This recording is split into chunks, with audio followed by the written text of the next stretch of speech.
Hello everybody. After the recent US attack on 3 important nuclear power plants in Iran, the Iran war could escalate. What would that mean? Well, Iran could close the Strait of Hormuz, through which 30% of the world's oil exports go through.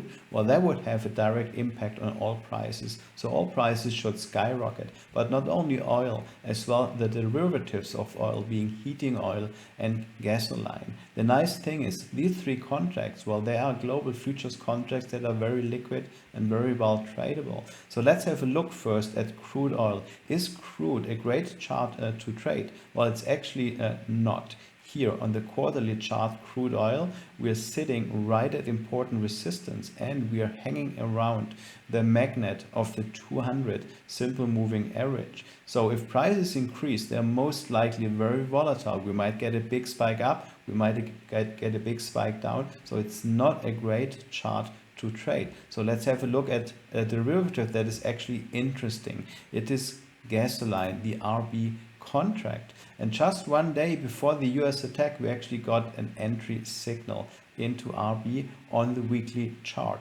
This is an S1 pattern, the gecko pattern, with a very tight stop. This is the entry, this is the stop, and we're waiting for this washout of the longs. This is our test bar and our rebreak. Well, let's have a look here, quickly have a look at what the potential is. So this is the pattern on the monthly chart.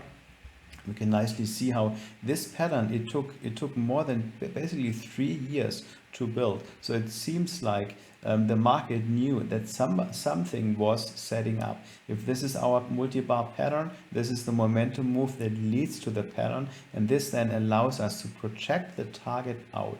So it's up here and we can see how the risk is really small. We've got a reward to risk ratio of maybe 8 or 9 to 1. Let's see how that develops, and we could quickly move into this direction and produce one of those big moves we are expecting for this year. So how can you hedge against rising gas prices at the gas station? Well, you could go long energies. How so? With a futures contract on RB, or you could use some different vehicle, which is an ETF on gasoline. You could use an option on the ETF on gasoline. You could use a CFD if you're a non-US resident. So there are several ways to cope with this situation, to hedge against a rise in energy prices.